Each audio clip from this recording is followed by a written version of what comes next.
Imagine Bishop Jakes speaking to a packed auditorium, voice rising with passion, then dropping low with wisdom. There's a divine order to how growth happens. A seed doesn't sprout from the outside in. It begins in the hidden places deep underground, where nobody sees it, where nobody celebrates it, where no one even knows it's growing. That's how God develops us. Quietly, privately, internally. And that's why I came to tell you today. You are your first assignment. Before you build the business, before you launch the brand, before you marry the person, before you raise the children, before you lead the people, you've got to first confront, cultivate, and conquer yourself. Too many of us are trying to fix what's around us without first dealing with what's within us.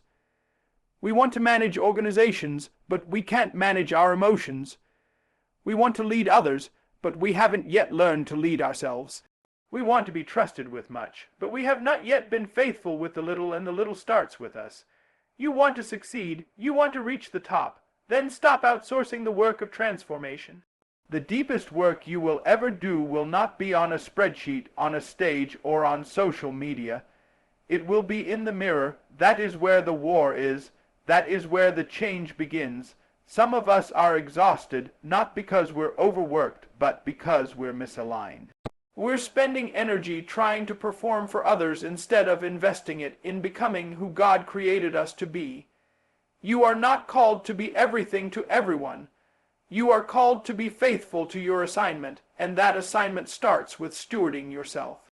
Now, I want to break something down for you. See, growth is not just about goals, it's about healing, because if your mind is broken, if your spirit is bitter, if your heart is heavy, then even when opportunity comes, you'll sabotage it. You'll be handed the blessing, but you won't know how to hold it. You'll be given the platform, but you won't know how to stand on it. God will not promote what you won't prepare. And many times we delay our own breakthroughs because we're trying to skip the most important step, the internal development. Can I teach for a minute? The Bible says in Romans 12, to be transformed by the renewing of your mind. Transformation doesn't begin in your circumstances. It doesn't begin with a new job or a new relationship or a new location. It begins with the renewing of your mind. You've got to do the work of renewing, rewriting the stories you tell yourself, unlearning the toxic beliefs you've been carrying, healing from the trauma you keep hiding behind productivity. You've got to be honest with yourself. You've got to get still and say, Lord, show me, not who I pretend to be, not who people expect me to be, but who I am and who I must become. There is no shortcut to destiny. There is no elevator to greatness. If you want the palace, you've got to be willing to walk through the process, and that process will require you to face yourself, your habits, your attitude, your choices. Your wounds. I've seen people blame everything but themselves, the market, the economy, their friends, their enemies, their background. But real power comes when you stop blaming and start building. You may not control everything that happened to you, but you are fully responsible for what happens next. If you don't focus on yourself, you'll keep repeating cycles. You'll keep attracting the same kind of people, fighting the same kind of battles, stuck in the same kind of patterns. Why? Because the outer world is a reflection of the inner one. When you heal inside, things begin to shift outside. Let me tell you something important, and I want you to catch this. Nobody owes you more than you owe yourself. Not your pastor, not your parents, not your boss. You are responsible for showing up, for growing up, for rising up. God gave you this life, and He gave you the tools to shape it. But it's up to you to pick up the hammer and start building. Self-focus is not selfish. It is sacred. It is the foundation for every other assignment in your life. You cannot pour from an empty cup. You cannot give what you do not possess. So if you truly want to bless your family, serve your community, elevate your calling, you must start by investing in you. Study, grow, heal, pray, journal, exercise, reflect, commit. You are a divine project in process. And every moment you spend building yourself is a seed planted for your future. That seed will grow into clarity. That seed will grow into confidence. that seed will grow into success. When God created you, He deposited potential. But that potential must be unlocked by purpose, protected by focus, and developed through discipline. That is your job. That is your first work. That is your first ministry. And until you learn to honor that first assignment, every other area will remain unsteady. So I leave you with this. Stop neglecting the one person you can't escape yourself. Stop postponing your growth. Stop avoiding the inner work. Start today. Start now. Because when you focus on yourself, you become unstoppable. And when you become unstoppable, your success becomes inevitable. We live in a time where it has never been easier to be busy, but never been harder to be productive.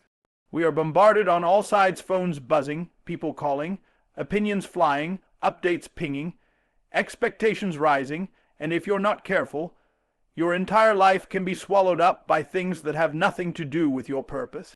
That's why I came to tell you today, distraction is not harmless, it is the enemy of destiny. Some of you are not tired because of how much you're doing. You're tired because of how many directions you're pulled in. You're not drained because the dream is too big, you're drained because your focus is too divided. God gave you the vision. He gave you the dream, but now you've got to protect that dream from everything that tries to steal your attention. Because the danger isn't failure. The danger is distraction. The enemy doesn't always come dressed in red with a pitchfork. Sometimes he shows up dressed like opportunity. Sometimes he disguises himself as urgency. He whispers, "You need to handle this right now," or "You better respond to them immediately," or "What if you miss out?" And while you're running from one fire to another, your purpose is sitting in the background, neglected, forgotten, and growing cold. Let me teach you something today. Not every good thing is a God thing. Just because it looks important doesn't mean it's aligned with your assignment. You've got to be spiritually mature enough to say no to what is impressive in order to stay connected to what is essential. Do you remember Nehemiah? He was building the wall. He had a mission from God. But while he was building, his enemies sent him a message, "Come down from the wall and meet with us." It seemed harmless. A simple conversation, a little meeting. But Nehemiah had the wisdom and the focus to respond. "I am doing a great work, and I cannot come down." That's the spirit we need in this hour. You've got to learn to say, "I can't come down. I can't come down to gossip. I can't come down to drama. I can't come down to distraction. I am doing a great work." Let me tell you what distraction really is. It is a slow and silent thief. It doesn't snatch your life in one blow. No, it takes your hours, it steals your mornings, it consumes your energy, and before you know it, years have passed, and your purpose is still sitting in the someday pile. Some of you are procrastinating not because you're lazy, but because you've been trapped in comparison. You're so busy watching what others are doing, scrolling through their highlights, measuring their success, analyzing their moves, that you've lost sight of your own lane. But hear me today, God didn't call you to run their race. He called you to finish your course, and the only way to do that is to put your head down and focus. You will never reach your destiny while studying someone else's. You cannot manifest your purpose while monitoring everyone else's process. Focus is not just about saying yes, it's about saying no 1,000 times. No to distractions, no to detours, no to the urge to impress, no to the pressure to perform. I need you to understand something. Your future is expensive. It costs time. It costs attention. It costs commitment. And you cannot afford to spend those resources on things that don't feed your calling. Every time you say yes to a distraction, you are saying no to your destiny. Every time you entertain something that doesn't align with your purpose, you delay the fulfillment of what God has already prepared for you. Distraction often disguises itself as something urgent but unimportant, that text that pulls you out of your prayer time, that conversation that steals your confidence, that comparison that kills your creativity. It's not just annoying, it's dangerous, because anything that interrupts your focus is sabotaging your future. And let me tell you, the enemy knows your potential. That's why he doesn't have to destroy you. He just has to distract you long enough for you to destroy your own momentum. But the devil is a liar. You've come too far. You've sacrificed too much. You've prayed too hard to let something small derail something great. It's time to cut it off, turn it off, shut it down, unfollow it, silence it, block it, walk away from it, not because you're better than anyone, but because you're focused on something greater. Your vision is worth protecting. Your calling is worth guarding. Your time is too precious to waste. The Bible says in Hebrews 12:1, let us throw off everything that hinders and the sin that so easily entangles, and let us run with perseverance the race marked out for us.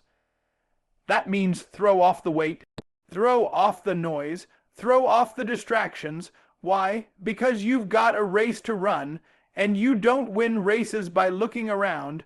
You win by locking in. So from this day forward, make a decision. I will not be distracted. I will not be delayed. I will not be discouraged. I will focus until I finish. I will fix my eyes on what matters, because I know and I believe that my destiny is too important to forfeit for something temporary. You were not born to be average. You were not called to be scattered. You were created for focus, for purpose, for impact. And when you lock in, when you stop chasing every noise, when you quiet the chaos, you will step into the clarity, the strength, and the success God ordained for your life.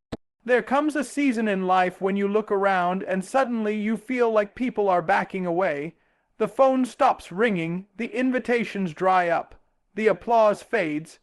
You start to notice silence where there used to be noise.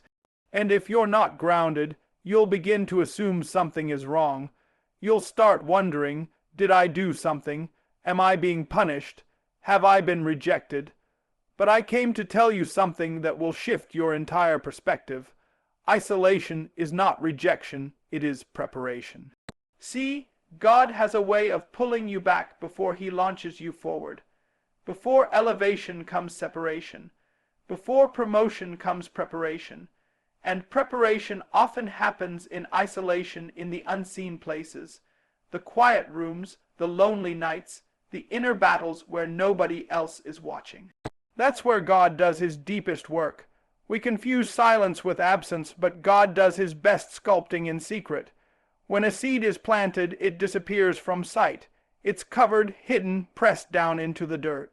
But that darkness doesn't mean it's dead, it means it's developing. That's where the roots take form. That's where the foundation is laid. The same is true for your life.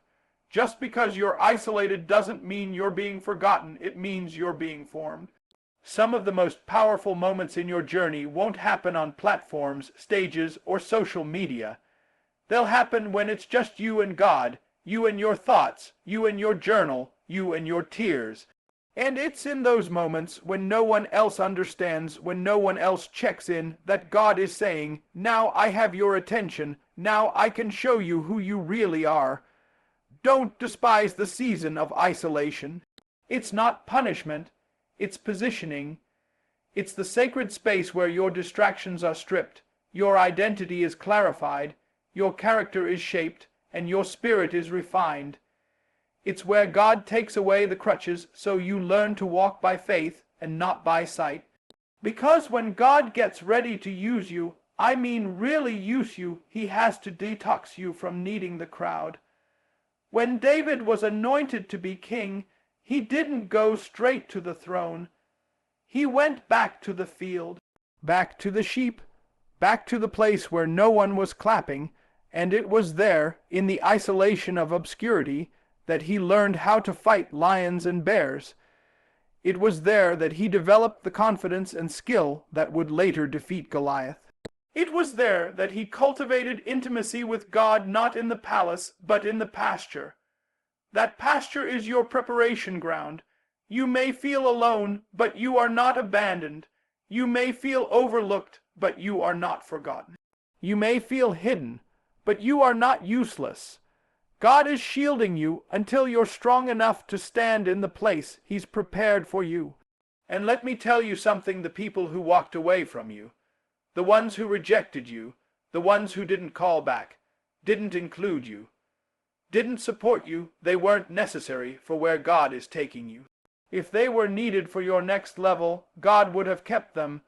But when He's preparing you for something heavy, He has to remove the people who can't handle your weight. You're not being rejected, you're being protected. There are some rooms you think you need to be in, some people you think you need approval from, but God is saying, I'm removing the noise so you can hear me clearly.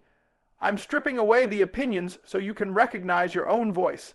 I'm calling you to a deeper level, and you can't bring everybody with you. Jesus Himself understood this. Before His public ministry began, He was led by the Spirit into the wilderness, 40 days alone, no crowd, no comfort, no distraction, just Him, His calling, and His God. And it was in that wilderness that He proved His character. It was in isolation that He defeated the temptations. It was in solitude that He prepared for the spotlight. So if Jesus had to go through it, why do we think we're exempt? There is revelation in isolation. There is clarity in the quiet. There is strength in solitude. But you have to stop seeing it as a curse and start recognizing it as a classroom. God is teaching you how to depend on Him, how to discern your voice from the noise, how to stand in your purpose even when no one is clapping. Some of you are about to emerge from your isolation with a power people didn't expect. You're going to walk back into rooms with wisdom they can't explain. You're going to return to the stage with strength that didn't come from applause, it came from the midnight prayers. It came from the tears no one saw. It came from the pain that pushed you closer to purpose. This is not the end. It's not a setback. It's not rejection. It's divine incubation. And when the season shifts, when the curtain opens, you'll be ready, not just to be seen, but to stand. You'll be able to carry the mantle, handle the mission, and walk in the authority that only preparation can produce. So wipe your tears. Stop questioning your worth. Don't beg for doors that God already closed. Instead, lean into the isolation, embrace the quiet, own the preparation, because when it's time to come forth, you won't just step out, you'll rise. Everybody wants success, but not everybody wants the structure that brings success. Everybody wants breakthrough, but not everybody wants the boundaries that protect the breakthrough. You can dream all you want, declare all you want, post all you want, but until you understand discipline, you will never walk in consistent victory. Because discipline is not just a habit, discipline is the language of winners. Let me teach you something. Your gift can take you somewhere, but only your discipline can keep you there. There are talented people who never reach their potential, not because they lack the calling, but because they lack the consistency. And I've learned in life that it's not the most gifted who win, it's the most committed. Discipline is the decision to do what's necessary even when you don't feel like it. It's waking up when the bed feels good. It's praying when your flesh is tired. It's studying when your friends are playing. It's saving when everybody else is spending. Discipline doesn't always feel good, but it always produces good. And if you can master your impulses, you can multiply your impact. Many people want elevation, but they won't embrace elimination. You cannot carry everything and expect to climb high. Discipline requires you to let some things go. Let go of distractions. Let go of excuses. Let go of people who pull you off purpose. Winners are not people who have time for everything. They are people who make time for what matters most. When you see a champion, you're not just looking at skill, you're looking at sacrifice. You're looking at repetition, early mornings, late nights, hard decisions, and daily choices. Greatness doesn't just show up. It is built in the dark. It is forged in routines. It is shaped by self-control. That's why Paul said in 1 Corinthians 9:27, I discipline my body and make it my slave, so that after I have preached to others, I myself will not be disqualified. Paul understood that charisma isn't enough, you need control. You can't lead others until you learn how to lead yourself, and self-leadership is built on discipline. It's about showing up when you don't feel ready, doing the right thing when no one is watching, staying consistent when there's no applause. Because real success is not in the highlight reels, it's in the hidden routines. It's not in the big moments, it's in the daily habits that build the foundation for the big moments to stand on. Discipline is spiritual, it is sacred, it is a form of worship.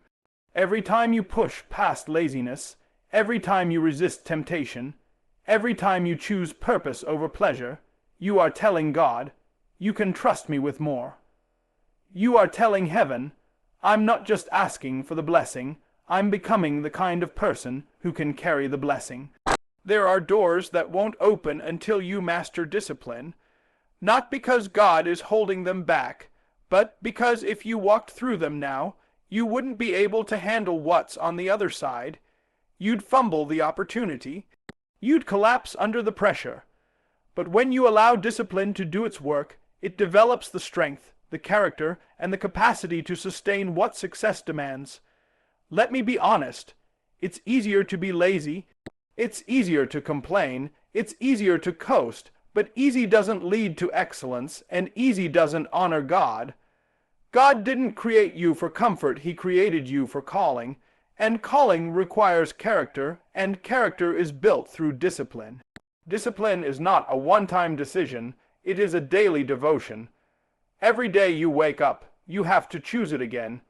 Every day you recommit to the vision, you recommit to the habits, you recommit to the lifestyle that aligns with your destiny. And yes, it will get hard. Yes, you'll feel like quitting. But when your why is strong enough, your how will show up. Some of you are frustrated because your life doesn't match your potential, not realizing that potential without discipline is just unrealized promise. You've got the dream, but you're not making the decisions that support it. You've got the fire, but you haven't built the furnace to contain it. You're praying for favor, but haven't built the framework to hold the favor. Discipline is the difference maker, it's the separator, it's what elevates the ordinary to the extraordinary. It's not flashy, it doesn't always feel good, but it works. And if you want the crown, you've got to carry the cross of commitment. You've got to get up when it's inconvenient. You've got to train when others are resting.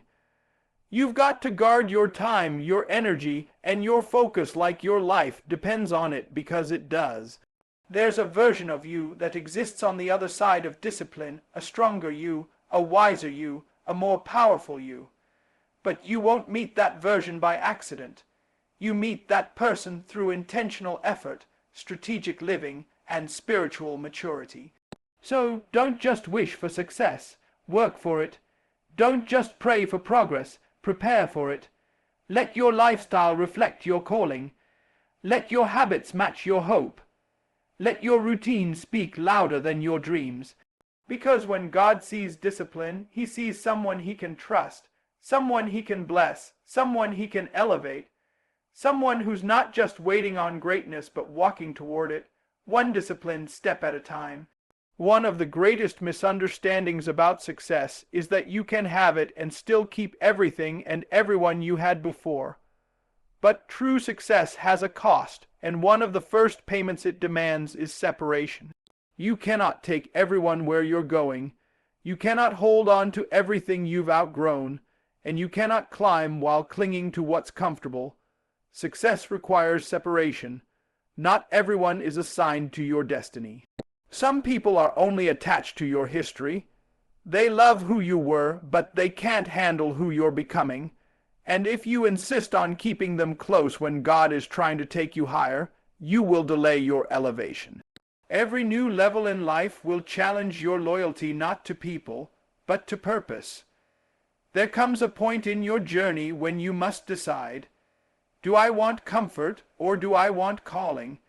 Do I want popularity or do I want purpose? Because sometimes God will call you out of familiar places, familiar crowds, and familiar rhythms, not to punish you, but to position you. He knows that certain environments can't foster your growth. He knows that some voices won't allow your mind to stretch. And so he creates space between you and the crowd, not because you don't love them, but because your calling demands more. If you study Scripture, you'll find that God often separates before he elevates.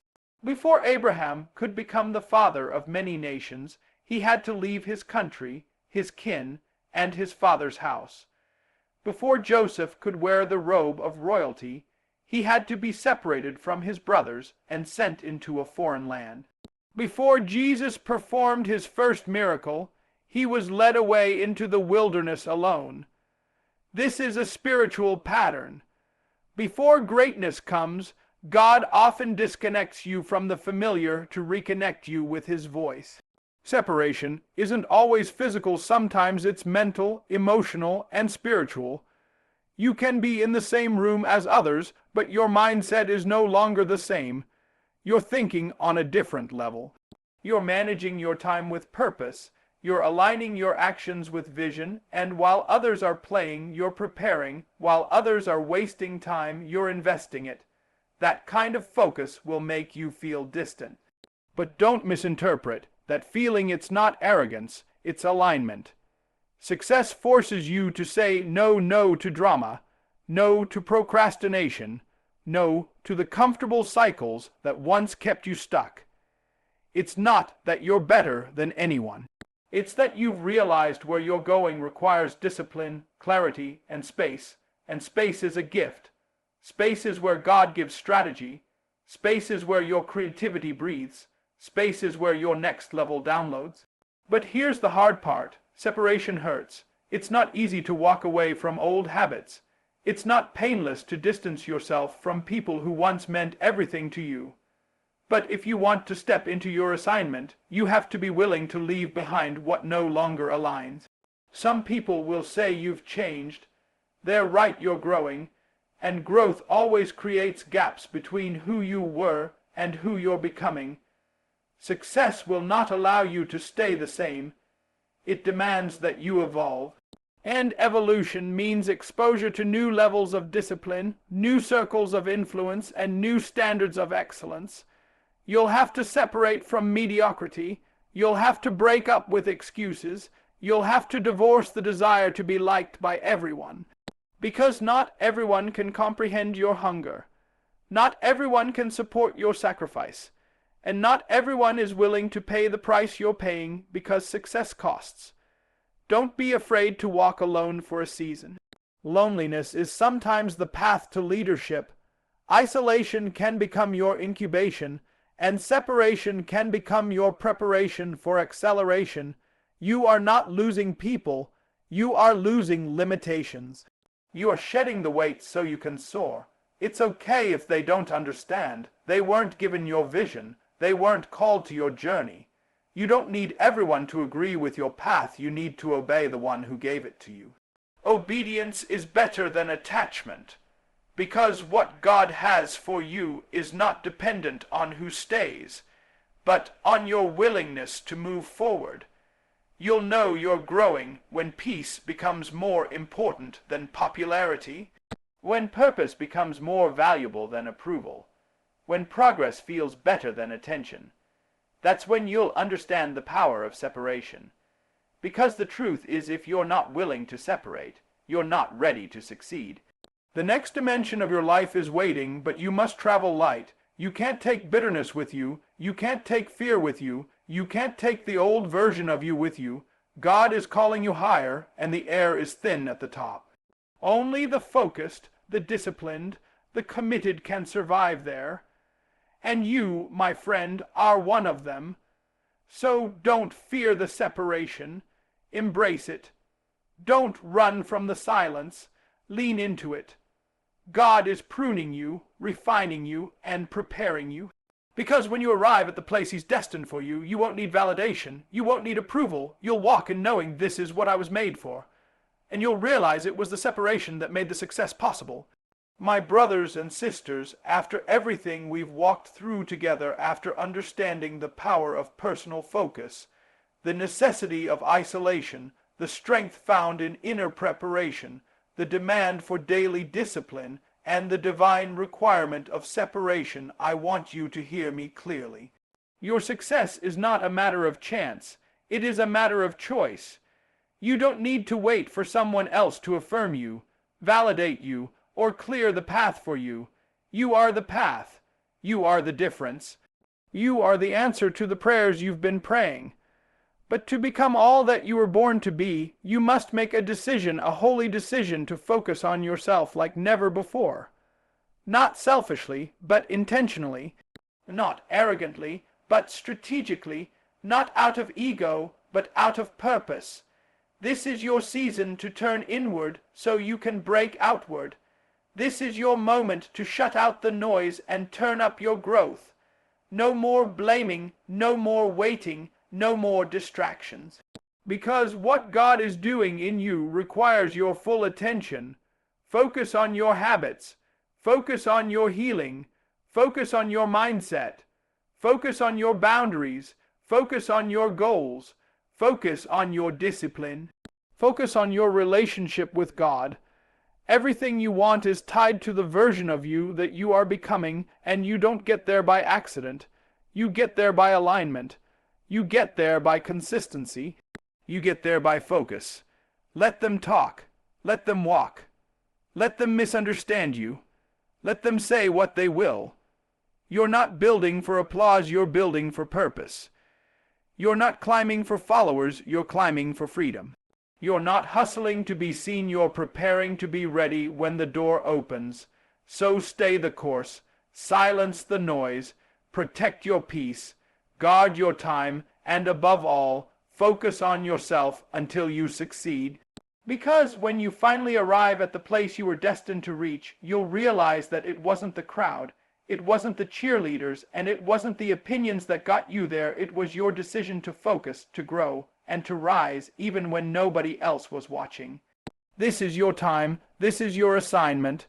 This is your call. Now go and build the life that God created you to live, and don't stop until you succeed. Amen.